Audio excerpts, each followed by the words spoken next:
G'day mates, it's Busta here, and I wanted to tell you guys about a new podcast that I found, Wild Tech. It's a new podcast about the wildest, most bizarre, most interesting stories about technology and how it's shaping our culture. Technology is everywhere, from smartphones to connected cars and complex algorithms, but you may not be aware that technology is affecting our daily lives in, well, weird ways. Like some of the stories Wild Tech covers. For instance, did you know that epidemiologists have studied the video game World of Warcraft and the pandemic that happened in the game so that they can be better prepared to fight COVID-19? Or how about the fact that two musicians created an AI that's producing 300,000 melodies per second and releasing them into the public domain to destroy music copyright law?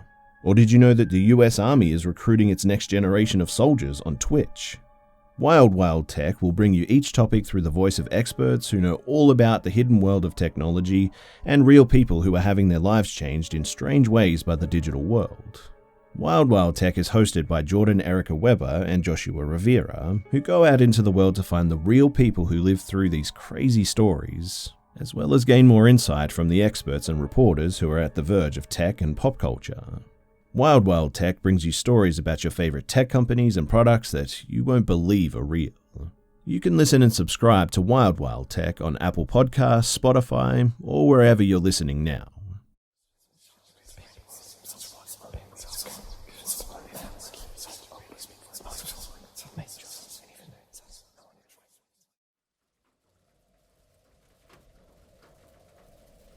I have to get this story off my chest, as it's just so messed up and it still creeps me out to this day. And it all came back to me tonight like it was yesterday. So my wife at the time and I used to visit her parents in a state up north, about a 4-hour drive away. It was an old, nice big house with rolling green hills in the backyard and big oak trees, and we always stayed in the apartment above the garage, but this trip they told us that they were renovating the apartment and they had us stay in one of the bedrooms. We usually stayed for a few days, and so we had our luggage with us.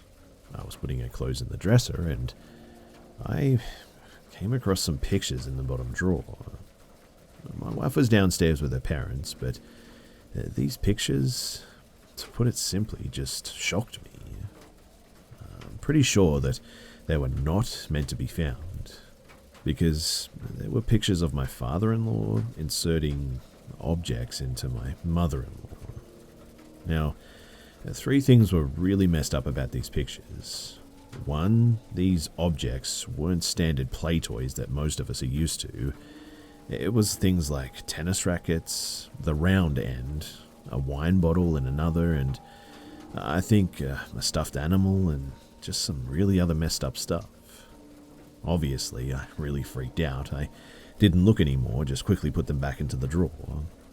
But the second creepy thing about the pics were the smiles. Both of them, it was almost like they were, I don't know, like they had extended smiles. Like in the horror movies with like the girl's lips cut on each side to make the smile wider. Or maybe that clown on the American Horror Story. Just really nutty smiles. Like they were almost painted on their faces or something. Anyway, all I could think at the time was, what the heck did I just witness? Now, I know like no one was around when I was looking at them or standing in the doorway watching me. That adds relevance to what I'm about to tell you in a bit too, but the third thing about the pics is that her dad was retired from a high-profile job and very conservative, and I could just never ever see him doing something like that, let alone her mum participating. Anyway, I walked downstairs freaking out a bit, but managed, with some alcohol, to have dinner with everyone and sort of saved face. I remember everything was normal, like every other time we visited, and we went to bed later that night. But during the night, I was woken up by something that really freaked me out even more.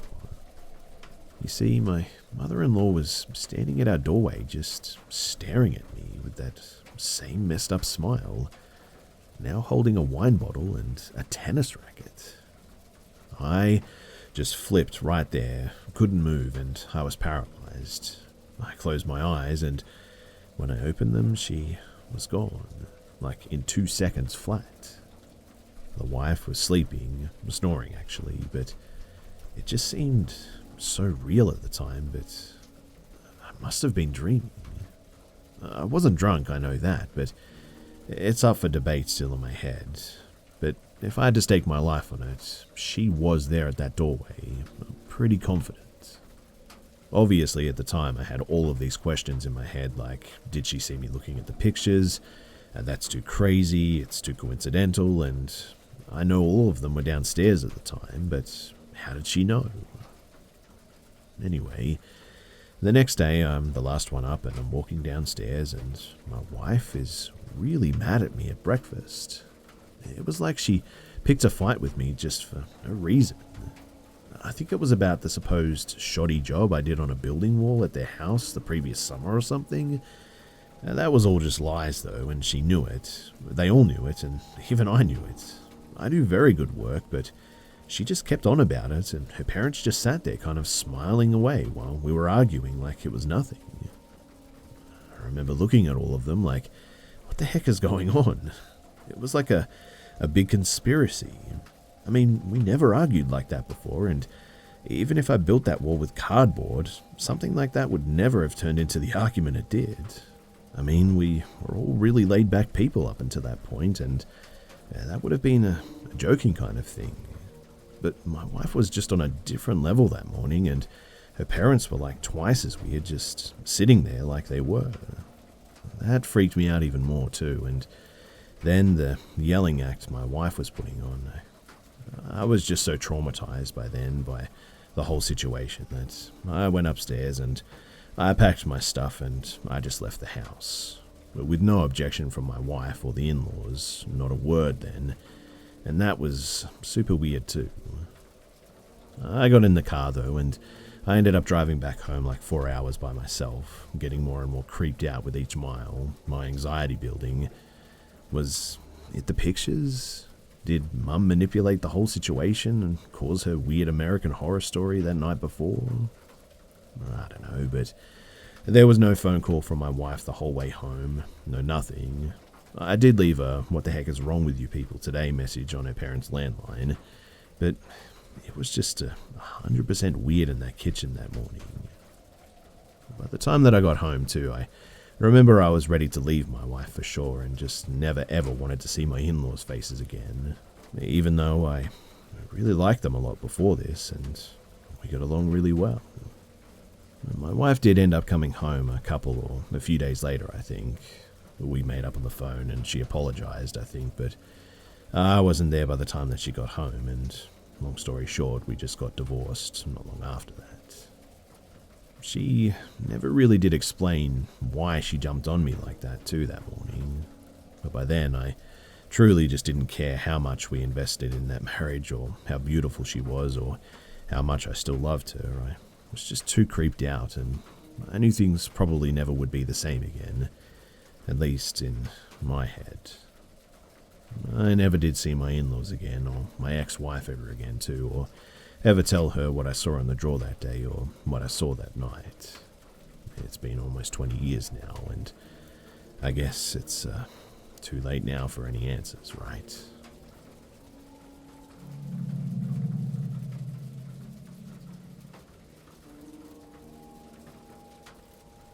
I work as a manager in a call center, more of an emergency care line. You know those pull cords and pendants that vulnerable elderly people have? Well, we're on the end of them.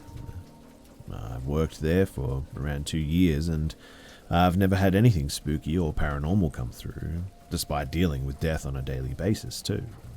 And I guess what I'm trying to say is that I would like to start by saying that I don't believe in the paranormal, nor am I religious, and I'm still trying to rationalize the events that took place.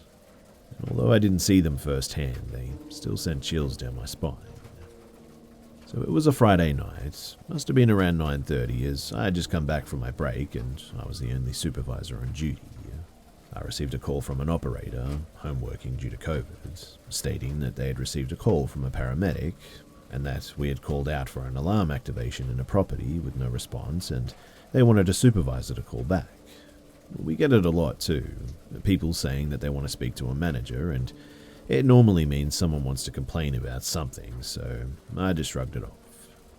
The weird thing, though, is that when I asked the operator why they needed me specifically, she said that the paramedic wouldn't tell her, which was really strange. So I called them back on the number that they provided, thinking to myself which operator has screwed up now, as it must have been related to a mistake or something. When the paramedic answered, he sounded a little bit shaken up. Not specifically scared, just awkward and nervous, which was weird as of the thousands of calls that I'd had and taken from paramedics, they had always been just so confident. But he answered with, "Hey, sorry to have asked for you directly. I just know some people might get upset with this kind of stuff." Now, to me, that is code for, I've just found a resident that has passed away and didn't want to upset an operator, so I got ready to take down the details of the deceased. He gave me the address of the emergency and confirmed what the call-out was for. I brought up the details in our system, and we didn't have anyone listed in the property, which isn't uncommon. Maybe we hadn't been informed of the new tenant yet. The paramedic advised calmly but nervously that he had attended and no one was in there and that there was no problem. Which was weird because why couldn't he just tell an operator that? Then he said that something weird had happened in the property, something that he needed my help to explain as he could not find a logical conclusion. He said that he arrived at the property at the same time as the house manager, who we had also called out just after the paramedics. The property manager advised that it was weird that they'd been called out as the previous resident had passed away in the property over 2 months ago, and after the property was gutted, no one had been in there. Anyway, they unlocked the door and they entered in. The air was musky and dry, which made sense as the place was empty. But as the paramedic called out to see if any help was required, the property manager stopped in the doorway, frozen still. The paramedic asked what was wrong, and he said that the last time that they were in this property, the couch or the lounge was in the middle, and now it was sideways up against the wall. A few moments passed, and he put it down to the residents next of kin moving it up to clear the area or something. The two ventured in, the paramedic calling out still, and after they headed down to the corridor to the kitchen, the paramedic froze still again. Because on the ceiling, there was one of the residents' pull cords spinning parallel to it rapidly, and then, as he just watched and waited, the cord began to slow down, and as it did, it began to move away from the ceiling. He then took a step in, thinking that someone may need help, and the cord span slowly to a stop, just dangling there as if it was never moving.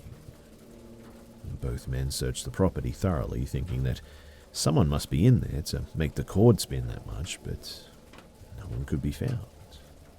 They both met just outside the kitchen again, and the property manager said that he had to go back as he had to go and make dinner, but the paramedic knew that the man was shaken and just wanted to leave the property. They both stood in the hallway, looking at the cord for a few moments before leaving swiftly. When both men were outside, they tried to rationalize why this cord would be spinning like that, and also what caused it to call through to my call center. The property manager said that the next of kin of the resident had a pendant at their house, and so that may have triggered the activation, although they lived over like 100 miles away. Over the phone, the paramedic asked me if this may have caused the call-out, but I know that these devices have a range of around 300 meters max.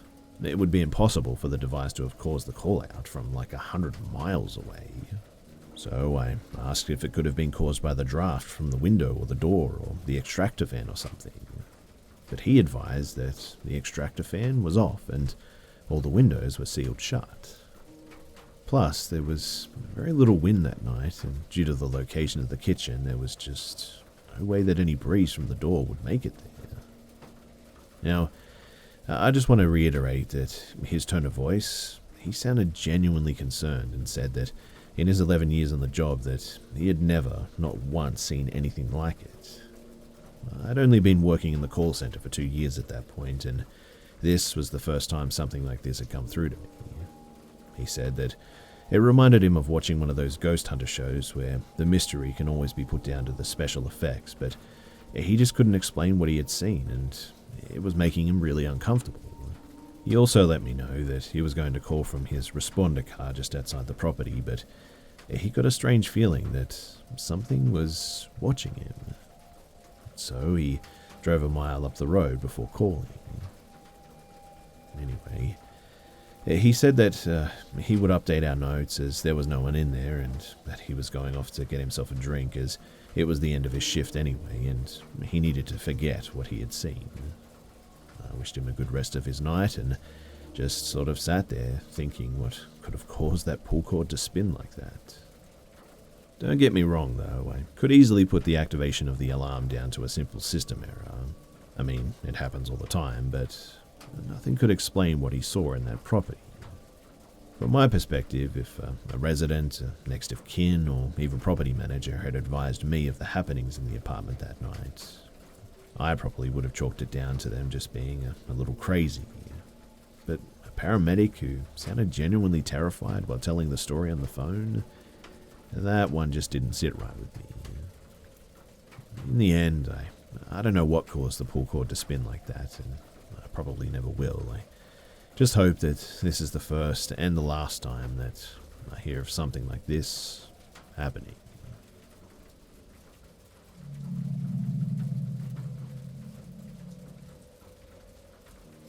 In the fall of 2010, I decided to go back to college.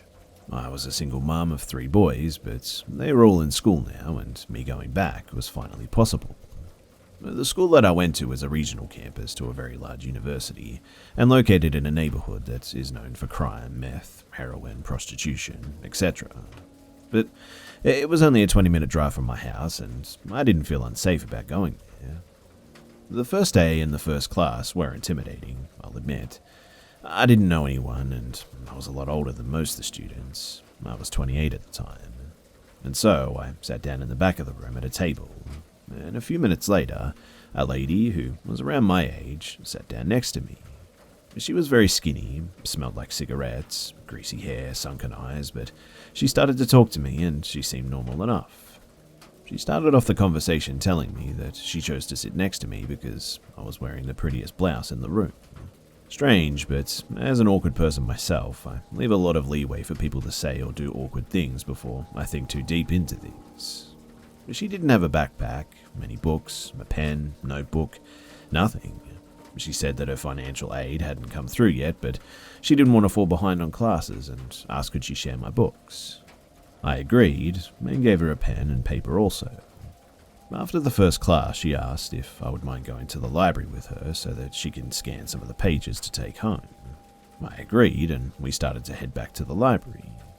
She stops and looks at her phone and says that her son just texted and needs her to come home to do something, and she asks if I would like to come with her.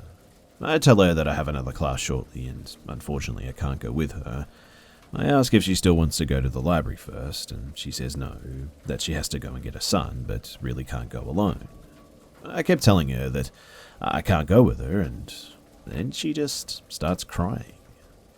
At this point, we were in a common area outside, and the parking lot was to one side, and the library to the other.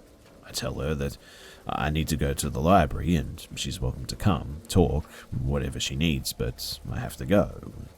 I didn't like being outside away from people with this woman anymore, and I was just trying to get back to a busier area. She gets really upset, though, and then starts screaming, basically saying F you to me. She may have actually cussed at me. I can't really remember how the interaction went exactly because I was just frozen in confusion by how quickly she transitioned from friendly, then to crying and scared, and now to screaming in my face a slew of just hateful and angry things. And at this, I turn around and start walking to the library and called my friend so that I would have someone aware if this lady tried anything more than just screaming. I get to the library vestibule and watch her through the glass doors. She's standing at the parking lot, and then a car pulls up with a man in it, and is obviously upset with this woman. They're arguing, but I can't hear them from inside the vestibule. But eventually, she gets in the car and leaves with him. The next day, I was really dreading class because I didn't know what this woman's attitude would be that day. But she wasn't there the next day, and in the end, she never came back to any classes. I didn't know her name or even at the time had to look at a class roster, but looking back, I'm fairly certain that she was not enrolled at the school at all and, for whatever reason, was trying to get me to leave with her. I do wish that I knew her intentions, but at the same time, I'm glad that I never had to find out.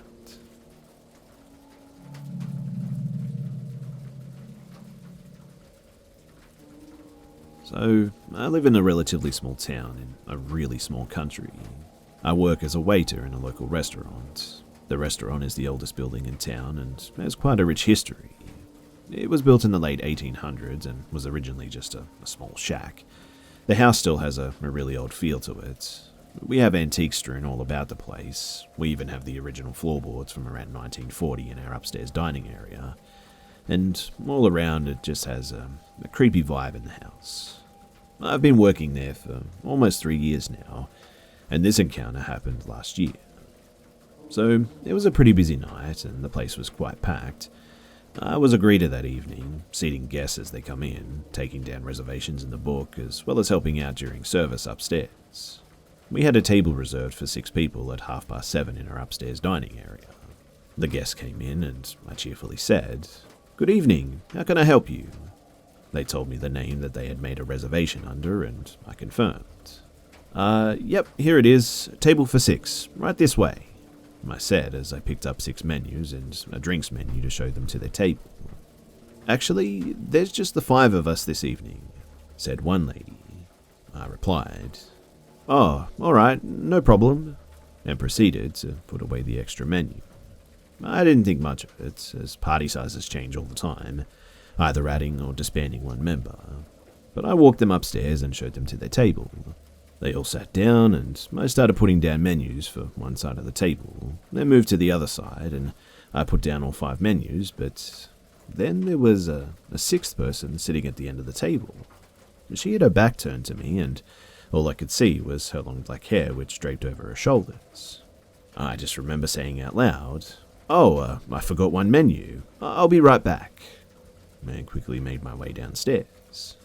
Downstairs, I met my co-worker, who was attending the bar as I brought the table upstairs originally, and I told her, "Wow, okay, so apparently there's 6 now. Why would she tell me that they're 5 when they're obviously 6?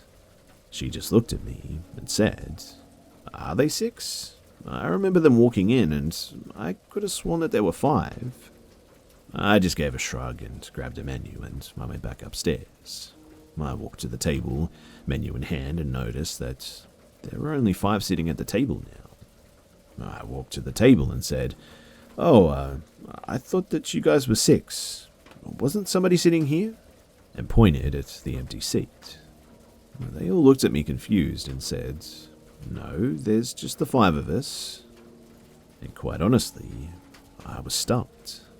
I swear to you that I saw someone, but a lady which sat next to the empty seat looked at me and said, "I felt like someone was sitting next to me too." And at that, I got chills down my spine, and I went downstairs for a glass of water. I had to try to forget about this because I still had to finish service, but to this day, I always think about who or what sat down with my patrons.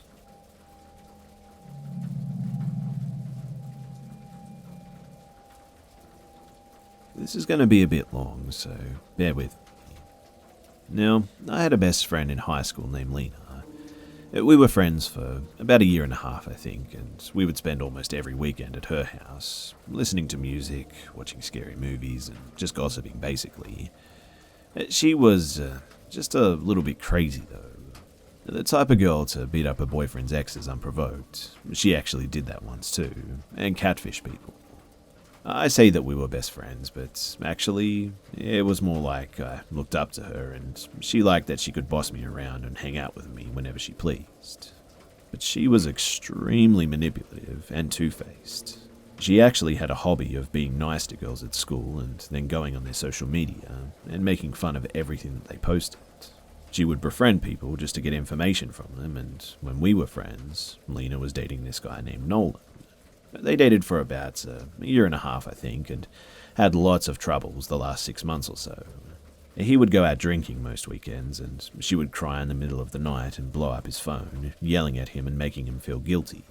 She was borderline psychotic when it came to his exes or the girls that he was friends with as well, and they just weren't really working out, but they stayed together anyway for some reason.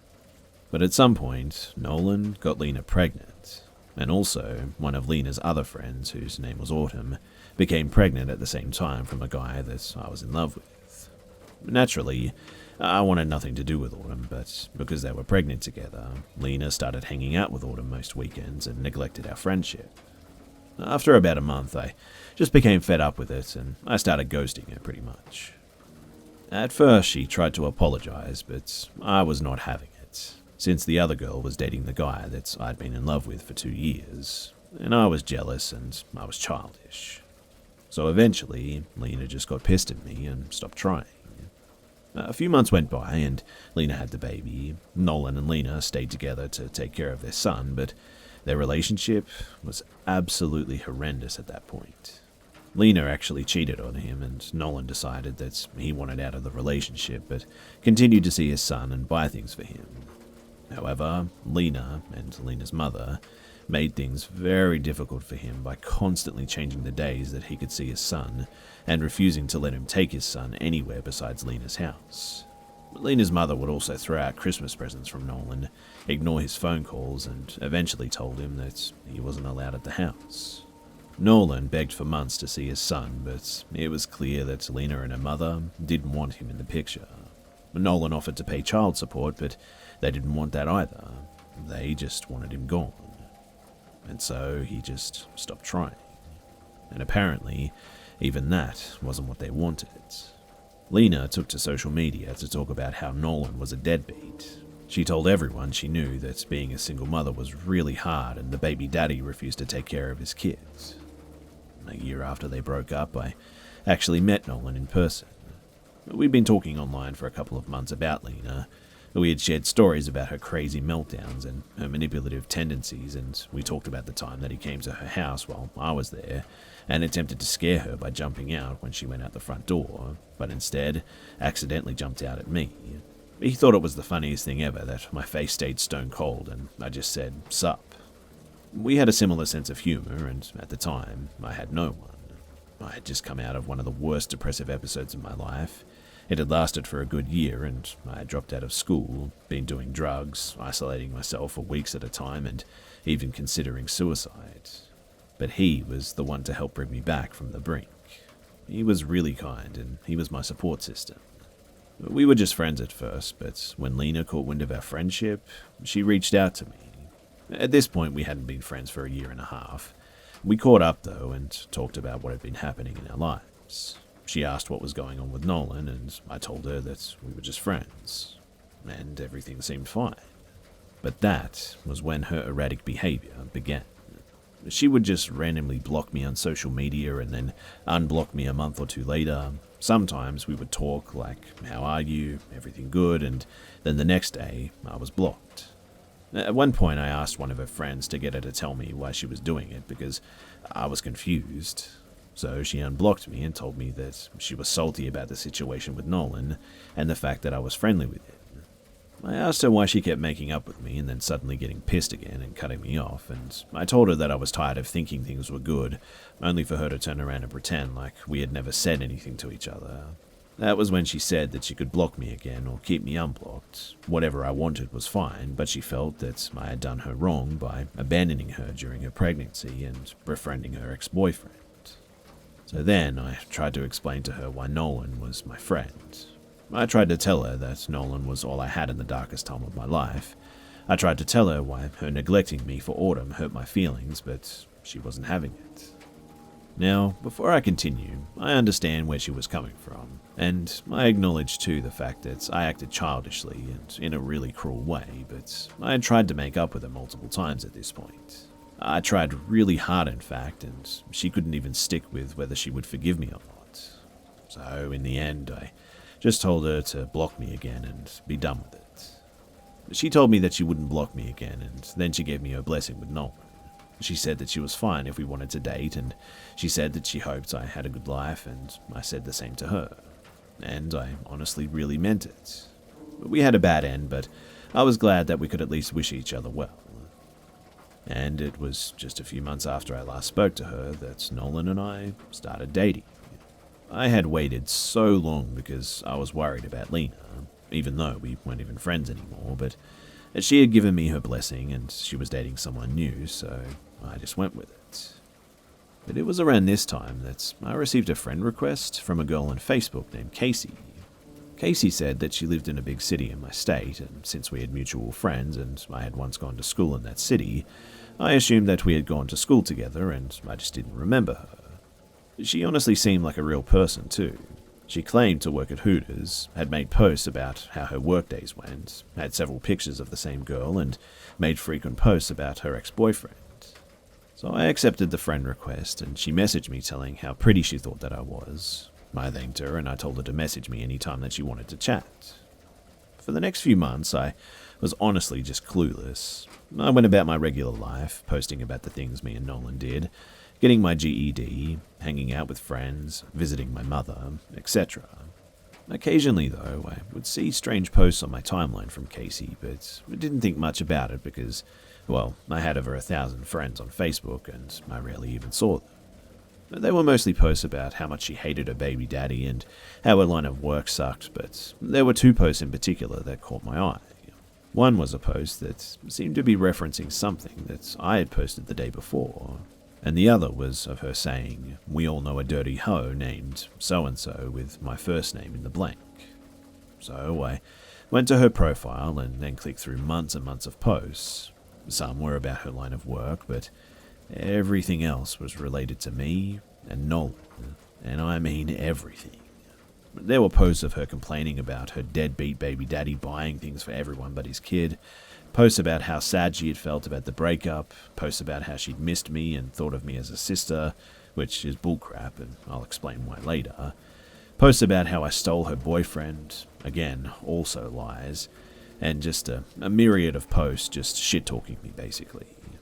She made fun of my hobbies too, and directly referenced some of my posts, talked about how much she hated me, said I was a dirty hoe, and in her later posts even went so far as to put my initials or full first name in the post.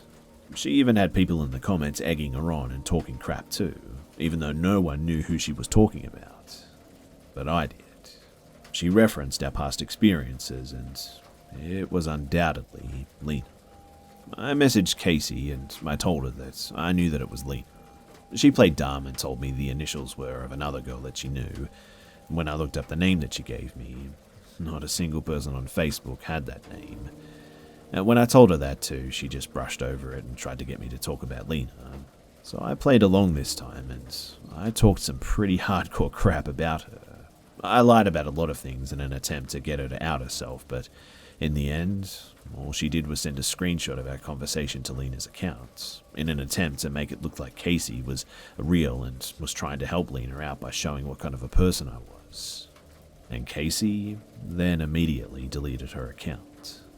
She didn't block me though, she just deleted it.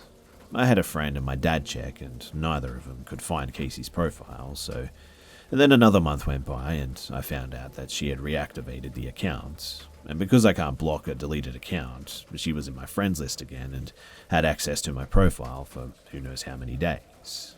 Eventually, though, I blocked her, and she then sent me friends and follow requests on 3 other websites under the Casey name, which I also blocked. But it was around this time that me and Nolan began to get a lot of friend requests from obviously fake accounts. We would report them and block them and try to pretend that she wasn't going insane. One of these fake accounts was extremely obvious too, because it had poked me and Nolan on the same day, at the same time as well. She was taunting us, I guess, but I blocked that account too. Please be aware too that at this time, Lena had married her boyfriend. She was doing this while married to someone else, in other words. But anyway, a year later, I thought that it had stopped, and one day I went to the Casey account on my friend's Facebook because I wanted to see if she was still posting about me, and when I scrolled down, I realized that I had actually missed a post last time. This post was Lena mocking the fact that my mother, yes, my birth mother, called her frequently to talk crap about me and give her information on me and also Nolan. Turns out, my mother and Lena went to the same college, and my mother thought what better way to make friends than by helping someone stalk my daughter. She would ask me about mine and Nolan's relationship often, and she would talk crap about Lena and would act like the perfect mother to my face. She didn't raise me, so I didn't trust her 100%, but for that reason, I never gave her my phone number, address, or any other information that I felt was private. But when my dog went missing, she tried to convince me to post my address on Facebook. She kept saying how important it was that people know exactly where he went missing from. That was obviously a load of horse crap, but thank God that I didn't, because I might have woken up to Lena punching my head in, or even worse. But for a while there, I was legitimately paranoid. Every time I went to the store or went outside, I was watching my surroundings closely, because if Lena was willing to beat the crap out of a girl Nolan had dated for 3 weeks, unprovoked, what would she do to me if she saw me in public? I mean, would she kill me? I just never met someone so obsessive like this. Let me just say, too, that Lena was a horrible friend. She was manipulative, bossy, judgmental, rude, really erratic, narcissistic, and very two-faced. For instance, when I felt my first heartbreak, she spent all night just talking crap about this guy, saying that I deserved better, and eventually I talked crap with her to make myself feel better, and what does she do? She goes ahead and messages him on Facebook and tells him everything that I had said about him. She guilt-tripped me about having other friends. She convinced me to abandon one of my friends because she just didn't approve of her. She would ignore me when there were other people around. If I complained about anyone, she would go and tell that person what I said, even if she had said something worse about them. She would go through people's Facebook accounts and laugh at them and harass them, and it was just a really scummy thing that she would do. She would make me feel ridiculous for liking things that I did, and I just never felt like I could be myself around her. It amazes me too just how many people Lena has manipulated. Even her poor husband probably doesn't know that she's a stalker. So yeah, there you have it. Lena cyberstalked me for 2 years, and if I'd given my mother my address, it might have become much, much worse. She hasn't been trying to stalk me for a while now because, well, I cut my mother off and deleted all but 40 people of my Facebook and made all my social media accounts private to keep this from happening again. I'm hoping that I won't ever hear from Lena again. The last obvious sign that I've gotten of her still trying to stalk me is a fake account that sent me a friend request about 3 months ago. An account that was only a few months old, had the same last name as my friend, who told me that he didn't know her and only liked 2 Facebook pages, one of which was a grocery store page or something, and the other was my page. Anyways, if you've listened this long, then thanks for listening. I was young when all this stuff happened, and I made some really dumb choices, so go easy on me, please. I know I'm not 100% faultless in this too, and yes, me and Nolan are still together, and we'll be celebrating our 4-year anniversary in a couple of months. But I guess one of the more troubling things about this whole situation is that Lena, this narcissistic cyberstalker who psychotically stalks people and is obviously very unstable, still has Nolan's kid. And I, for one, am worried for that child.